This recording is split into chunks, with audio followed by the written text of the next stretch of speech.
And they made some plays in the pass game. I mean, you guys watched the same game I did. He runs around back there 20 yards deep and finds some explosives. Not many guys do that. And so that's I thought our guys were relentless with their effort, and they were going to make some plays. We knew that. Still gave ourselves opportunities to win the game, and we didn't take advantage of them. Up until the interception that Joe had, how would you rate the game and the way he was able to give you guys the guy made a great play on the pick, you know. So obviously I haven't seen a replay of it, but certainly gave us plenty of opportunities to win. When you guys get the ball back in overtime after Pratt recovers that fumble, what's the mindset there?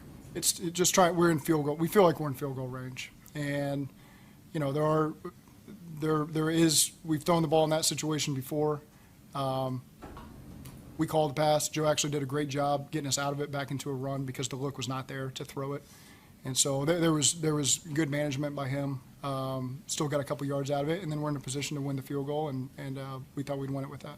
Zach, at the end of regulation, you get the ball back, 3 timeouts, about 20. Can you take me through those 3 plays and how you feel like? Obviously, the sack is the big one, but That's the big one. How'd that unfold? Yeah, that's the big one. So that put us, I think, in second 17 right out the gate, and I think they just got us with the game up front. So that changes you a little bit. We still pushed the ball down the field, and the second play was a contested play that was incomplete. So then you get to 3rd and 17, which is, I mean, the percentages tell you that's a very low percentage. So, yeah, you can throw the ball past the sticks.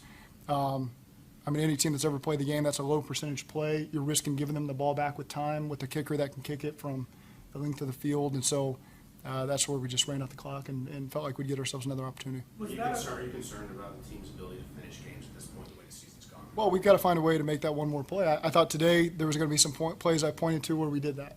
And unfortunately, the result was 41-38 them. So I was excited as we were there in the fourth quarter. I felt like we had made a lot of those plays that I was going to be able to be really positive about. But at the end of the day, it didn't happen. Was that a conscious decision you guys made to blitz as much as you did defensively? Yeah. And why? What was it? You got to be aggressive. You know, it's obviously they've got the top rushing attack in football, and so we weren't just going to sit back there and just let them do it. So. They got a great quarterback. You got to put pressure on him, make him make some plays. He answered the bell often, and that's what he does. How big a part of the game was you guys maybe got into the backfield, weren't able to finish, weren't able to get home? Yeah, I mean that's just when you play him, you know that he's strong, he's athletic, he's tough to bring down, and that's part of it. Our guys played him plenty. How big of an impact was it losing Dax as early in the game as you did? I mean, I thought Dax was playing really good football for us. He's worked really hard to get himself in that position. I don't know what the final diagnosis is going to be yet. I'll hold off on that, but certainly heartbreaking for him to work like he does if it is a bad deal. You said that you feel like you have the guys to climb out of the hole that Absolutely. you're in on defense. What gives you confidence that you guys are going to be able to play at a higher level? Yeah, I mean, that's one of the best offenses in football, and we played some really good offenses so far this year. And our defense has shown me enough to know that we can win a lot of games with these guys. They've proven that time and time again. And just because today, I know you're going to look at the scorecard and 41 points. Yeah, that's not good enough. But I believe in those guys, and I saw enough from each one of those guys to continue to believe in them. In hindsight, what's the risk reward of trying to maybe get more yards, even after he checks out on 2nd and 3rd down, even though you're in field goal range, and trying to get maybe a few more yards to make that kick maybe a little bit closer? Does that even make an impact? You got to start. What side of the ball are you talking about? Start of overtime when y'all get the ball back. Yep. Excuse me.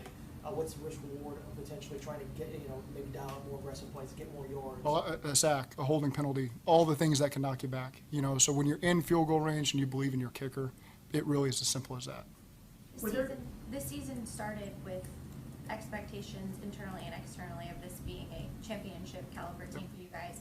At 1-4, where do you go from here? I still believe in that. There were some guys wide open in the end zone where there just some miscommunications on the back end. I'll have to watch that to figure that out. Don't see teams call a timeout before attempting a late kick, like a game-winning kick. Was there an issue with the personnel? Yeah, we needed to because we'd reported and he needed to call timeout to keep him in the game. Were you guys rotating it safely between Vaughn and Jordan? We tried to play as many guys as we could to keep guys fresh, so that was part of what we were trying to do the whole game. Is this one of the more deflating losses you think you've had in years? Listen, it's week 5 of the season, so it's disappointing that we just lost to a great football team in a big game for us. But you're not going to see a lot of guys sitting in here just feeling sorry for ourselves. Like, we still believe in each other, and we have a tremendous opportunity to show what we're about going forward. And so people can write us off if they really want to. I'm not dumb enough to do that. And so I believe in these guys, and I know what we showed out there today, and I know that there's brighter days ahead in 2024 in this season, and I'm excited to watch these guys rebound and do that.